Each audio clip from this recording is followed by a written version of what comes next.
دعا کیا کرو، اے اللہ مجھے ایسا بنا دے کہ اپنے سارے دن کے ساتھ تم سے محبت کروں اور اپنی ساری کوششیں تجھے راضی کرنے میں لگا دو۔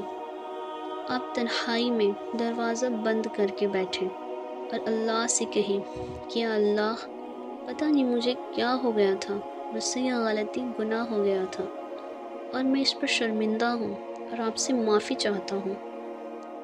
اسفاق احمد فرماتے ہیں کہ دنیا کے نبی صلی اللہ تعالی علیہ وسلم نے فرمایا، اے لوگوں آپس میں ایک دوسرے کو سلام کرو اور ایک دوسرے کی کامیابی کی اللہ سے دعا مانگو، اپنے غریبوں اور بھوکوں کا پیٹ بھرو اور اپنے رشتہ داروں کے ساتھ صلہ رحمی کرو۔ راتوں میں نماز پڑھو جب دوسرے لوگ سوئے ہوئے ہو، تم بلا کھٹکے جنت میں پہنچ جاؤ گے۔ اعتراض کرنا چھوڑ دو، تسلیم کر لو، تھوڑے سے بھولے بن جاؤ۔ جب آپ ایسے بن جاؤ گے، صحیح بن جاؤ گے، تو پھر آپ کے اندر حکمت اور حکمت کے چشمے شروع ہو جائیں گے۔ تھوڑا سا چپ رہ کر دیکھو، نقش بن جاؤ، دیوار بن جاؤ، پھر آپ کے لیے کائنات کی وسعتیں ہیں۔ اللہ کے بندوں کو غم، کوئی رات ایسی نہیں جو ختم نہ ہوئی ہو، کوئی ایسی غلطی نہیں جو معاف نہ کی جا سکے۔ وہ مسافر جس کو گاڑی میں جگہ نہ ملے، وہ خود کو بدقسمت سمجھتا ہے، اور جب گاڑی کا حادثہ ہوتا ہے تو وہی مسافر خود کو خود قسمت سمجھتا ہے۔ سب سے زیادہ خوش قسمت انسان وہ ہے جو خود کی اللہ کی مرضی کے حوالے کر دے۔ جو تکلیف دے گیا میں نے اس کو بھی تکلیف نہیں دینی۔ اس مقام پر پہنچ جاؤ تو آپ کو اللہ کا قرب فوراً مل جائے گا۔ آپ یہ بات یاد رکھ لینا کہ اللہ تعالیٰ ہے، وہ کسی ترغیب میں نہیں آتا۔ اللہ تعالیٰ کے ساتھ اپنے مزاج میں کام نہیں کرنا۔ اگر سارا شہر دعا کرے مگر جو کام اس نے نہیں کرنا ہے تو وہ نہیں کرے گا، اور اگر چڑیا بھی فریاد کر دے تو کام بن جائے گا۔ وہ تو اللہ ہے اور اللہ کسی کی ترکیب میں نہیں آتا۔ یہ دعا کرو کہ یا اللہ تیری نعمتیں تیری یاد سے ہمیں غافل نہ کر دے، اور تیری آزمائش ہمیں تیری رحمت سے مایوس نہ کرے۔ سننے والا سن کر، دیکھنے والا دیکھ کر اور سہنے والا سہ کر جب خاموش ہو جاتا ہے تو سمجھ لینا کہ اب اس کا معاملہ اللہ تعالیٰ کے ہاتھ میں پہنچ گیا ہے۔ ساری کی ساری چالاکیاں، ہوشیاریاں صرف دنیا میں ہی ہے۔ اس کو بے وقوف بنا لیا، اس سے جھوٹ بول دیا، اسے دھوکہ دے دیا۔ لیکن یاد رکھیں جو کچھ آپ کر رہے ہیں وہ ہواؤں میں نہیں اڑ رہا، فرشتے لکھ رہے ہیں اور اللہ دیکھ رہا ہے۔ اللہ تعالیٰ قرآن مجید میں فرماتا ہے، جو لوگ بس اس دنیا کی زندگی اور اس کی خوشنمائیوں کے طالب ہوتے ہیں، ان کے تمام کاموں کا سارا پھل ہم یہیں ان کو دے دیتے ہیں، اور ان میں سے ان کے ساتھ کوئی کمی نہیں کی جاتی، مگر آخرت میں ایسے لوگوں کے لیے آگ کے سوا کچھ نہیں۔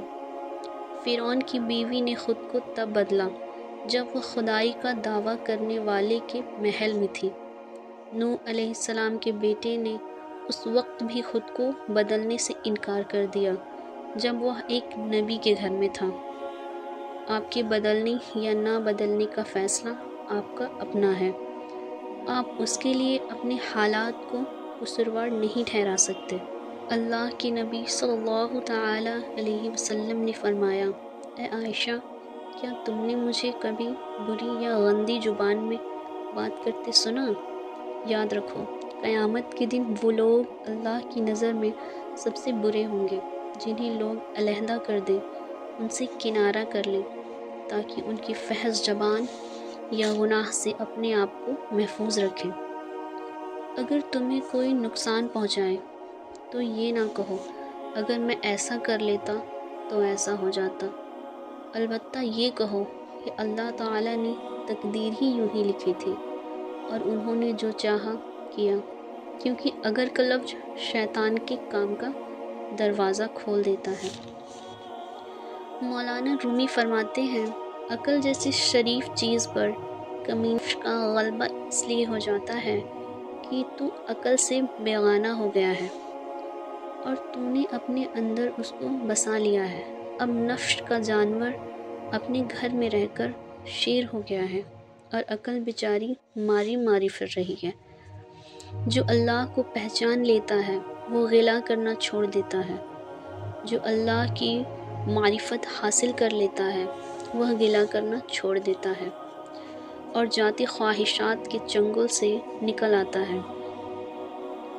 واصف علی واصف فرماتے ہیں، تم تو بڑے نڈر تھے، تم ماں باپ سے بھی نہیں ڈرتے تھے، تم کسی ناگہانی آفت سے کبھی خوف زدہ نہیں تھے، تم بڑے حوصلے والے تھے، مگر آج تم اپنی سائے سے ڈر رہے ہو، تم اپنی اولاد خوف زدہ ہو، تمہاری اولاد نے تمہیں کسی تکلیف سے گزارا ہے۔ بے خوف دل میں خوف کا پیدا ہونا عجیب ہے، یہ بڑا انتشار ہے۔ بزرگوں سے کی گئی گستاخیوں کی سزا گستاخ بچوں کی شکل میں ملتی ہے۔ بے ادب اور گستاخ اولاد والدین کو ریزہ ریزہ کر دیتی ہے۔ والدین کے حوالے سے اللہ سے معافی مانگو تاکہ تمہارے بچے تمہارا انجام اور عبرت نہ بنے۔ جس نے والدین کا ادب کیا اس کی اولاد ادب والی ہوگی۔ کچھ لوگ خوف کی نماز پڑھتے ہیں جس میں اللہ کا خوف، دوزخ کا خوف اور دنیا کا خوف شامل ہے۔ کچھ لوگ شریعت کی نماز پڑھتے ہیں کیونکہ شریعت کا حکم ہے۔ بہت کم لوگ ایسے ہیں جو صرف اللہ کی خوشنودی کے لیے نماز پڑھتے ہیں۔ رات کی خاموشی کے آنسو کسی ضدی بچے کی طرح اللہ کی بارگاہ میں اپنی بات منواتے ہیں۔ اللہ اس لاڈلے کی بات رد نہیں کرتا۔ محبت اور اخلاص سے تبدیلی آتی ہے، نفرت اور بحث سے کوئی نہیں بدلتا۔ لوگوں کے عیبوں کی تذکرہ چھوڑ دو، اللہ تمہاری عیب کی پردہ۔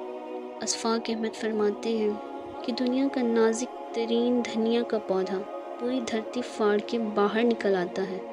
آپ جانتے ہیں کہ اس ننھے سے بیج اور پودے میں کتنی معمولی طاقت ہوتی ہے۔